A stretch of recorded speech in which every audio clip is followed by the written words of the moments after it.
Sveiki visi mano brangus klientai ir žiūrovai. Noriu pakalbėti apie artėjantį naują įstatymą, kuris skamba taip.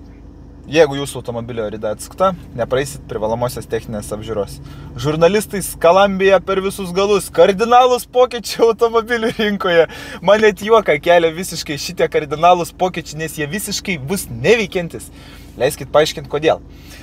Kaip jie veiks? Atvažiuosite technikinis pažiūrės, kokia buvo fiksuota paskutinė rida lape. Jeigu ji mažesnė negu šita, tada reiškia jūsų rida atsukta. Bet jie kitaip niekaip netikrins tos ridos, nei jungs diagnostiką, nei žiūrės pagal VIN kodą kažkokią istoriją, nes kitos šalis nesidalina informacija. Mes remsimės tik Lietuvos rinkos informaciją. Tai va, vietiniai rinkoje, kur lavonai vaikšto ten po 2, 3, 4 tūkstančius ir sukinėja ridas, tai va tiem biški skaudžiai bus. Bet žmonės, kurie pirks brangesnius automobilius, tai galit net nepergyventi, visiškai tas neveiks. Ir tai yra labai liūdna, nes yra priimami įstatymai, kurie visiškai neveikia. Tokius įstatymus turėtų siūlyti žmonės, kurie supranta apie šitą sferą, o ne kažkokie ten iš lempos ištraukti, iš kitos srities. Gal biškiai perdėtai šneku, bet man tiesiog karštas kraujas dabar verda, žinant, kaip tai bus daroma ir kaip žurnalistai visiems pateikė, kad čia bus kardinalūs pokyčiai, čia jau bus liuks viskas. Nieko čia nebus, nieko nepakeis.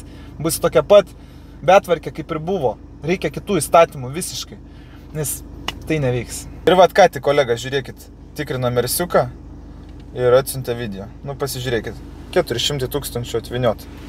Kaip jums patinka? Va, 679 277 400 000. O taip, kompiuką pajungia ir atsuka. Ir praeis techninė apžiūra šitas lavonas. Tas yra liūdniausia, kad ateis žmogus, kuris nesupranta, susivilios mažą kainą ir nupirks. O po to važiuos į servizą ir tada meistrai, kaip sakant. Žodžiu. Būkit budrus pirkdami automobilius ir nepasitikėkit visko, kas yra parašyta žurnalistų.